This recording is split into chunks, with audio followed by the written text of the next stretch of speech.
L'Europe des Lumières. Les Lumières, un courant universel. Ce courant de pensée naît et s'affirme en Europe durant le XVIIIe siècle. Il est soutenu par les philosophes qui entendent remettre en cause toutes les idées établies, réexaminer le monde, le comprendre et l'expliquer par la raison et la science. Il s'agit d'éclairer les consciences. L'expérimentation est essentielle. C'est valable pour les scientifiques, qui formulent des hypothèses, puis forment des conclusions par l'observation et l'analyse. C'est aussi ce que veulent utiliser les philosophes dans leurs réflexions sur l'organisation du monde. De plus, durant ce siècle, les carnets de voyage des explorateurs sont publiés. Ils permettent de mieux connaître la planète et les différentes civilisations.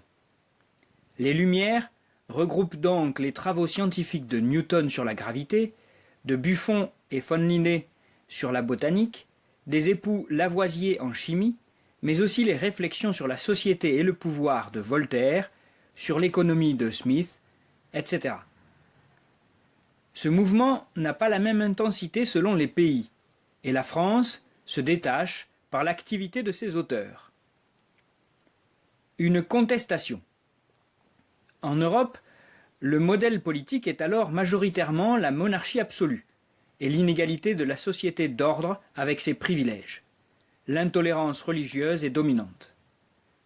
Les philosophes ne sont pas d'accord sur l'organisation politique qui devrait être mise en place, mais tous s'accordent à condamner la monarchie absolue. Certains sont favorables à la monarchie parlementaire avec séparation des trois pouvoirs, législatif, exécutif et judiciaire, dans laquelle les libertés de pensée et d'expression sont respectées. Rousseau, quant à lui, veut donner le pouvoir au peuple. Diderot est favorable à une monarchie forte si elle est guidée par la raison. Les philosophes s'accordent également sur la critique de l'organisation sociale. L'égalité naturelle est défendue, ce qui doit conduire, pour certains philosophes, à la fin des privilèges et l'égalité devant la loi. Dans le domaine de la religion, les philosophes sont pour la tolérance et s'opposent à ce qu'ils considèrent comme un fanatisme. Tout ne doit pas être expliqué par Dieu. Enfin, en économie, ils soutiennent la liberté de produire et de commercer sans entrave, sans taxes trop nombreuses à l'intérieur même des pays. Sa diffusion. Les idées et les hommes circulent. Certains philosophes encouragent des monarques absolus à mettre en place des réformes sociales, religieuses et économiques favorables au peuple. Mais cette influence reste limitée sur les despotes éclairés. La diffusion se fait par les livres. L'encyclopédie est publiée entre 1752 et 1772.